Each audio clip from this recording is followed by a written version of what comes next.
చూడండి, కరివేపాకు మొక్కలు వేయడానికి కొత్త కుండీలు తీసుకొచ్చేసి ఇంకా మట్టి కూడా వేసేసాము. ఈ సాయిల్ వేయాలన్నమాట. సాయిల్ అంతా వేయడం అయిపోయింది. ఇప్పుడు నేను కరివేపాకు మొక్కలన్నీ ఇందులో పెడతాను. చూడండి మొక్కల కుండీలు ఎంత బాగున్నాయో. చూడండి, ఇప్పుడు ఒక కవర్ తీసుకొచ్చాను కదా, ఈ మట్టి అంతా చేంజ్ చేస్తాను కరివేపాకు చెట్ల నుంచి. చూడండి, కరివేపాకు కుండీలన్నీ కూడా మట్టి తీసేస్తున్నాను. చెట్లు నాటాలన్నా పెంచాలన్నా చాలా పేషెన్స్గా పెంచాలి. అలా పెంచకపోతే మొక్కలే పెంచకండి. చూడండి, ఇప్పుడు నాకు ఎంత పెద్ద పని ఉంటే అంత పెద్ద పని ఉంది. ఇప్పుడు చేంజ్ చేసాక మళ్ళీ మీకు చూపిస్తాను. చూడండి కుండీలు అంతా లాగేసాను కదా, ఇప్పుడు ఈ మట్టి అంతా ఇట్లా సపరేట్ చేసుకోవాలి. చూడండి ఎంత డ్రైగా ఉందో. ఇలా డ్రై ఉండడం వల్ల కరివేపాకు చెట్టు సరిగ్గా రాలేదు అన్నమాట.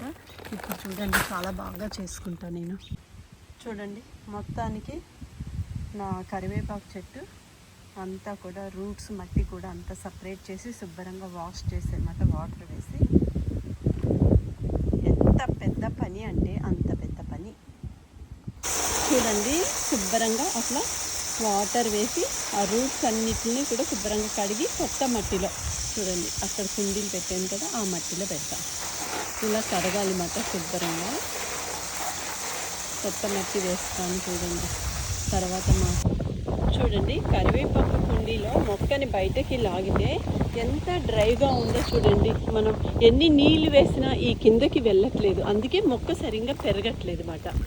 చూడండి, మనం పైన వేసేస్తాం కదా, నీళ్ళు వేసేసాం కదా అనుకుంటాం, కానీ అప్పుడప్పుడు మనం సాయిల్ ఇట్లా చేంజ్ చేస్తూ మొక్కలు మారుస్తూ ఉంటే గ్రోనప్ బాగుంటుంది అన్నమాట. చాలా బాగా పెరుగుతాయి. చూడండి అసలు ఎంత డ్రైగా ఉందో. ఈసారి కేరింగ్ అంత తీసుకోలేదు నేను. చూడండి, నేను కర్రీ లీవ్స్ ప్లాంట్స్ చేంజ్ చేసేసాను కొత్త కుండీలో. ఇప్పుడు చూడండి, మళ్ళీ మీకు ఒక 2-3 months అయ్యాక ఇవే మొక్కలు మళ్ళీ మీకు చూపిస్తాను. చూడండి ఎంత బాగా వస్తాయో. మట్టి చేంజ్ చేసినందుకు కరివేపాకు మొక్కలు చాలా బాగా పెరుగుతాయి.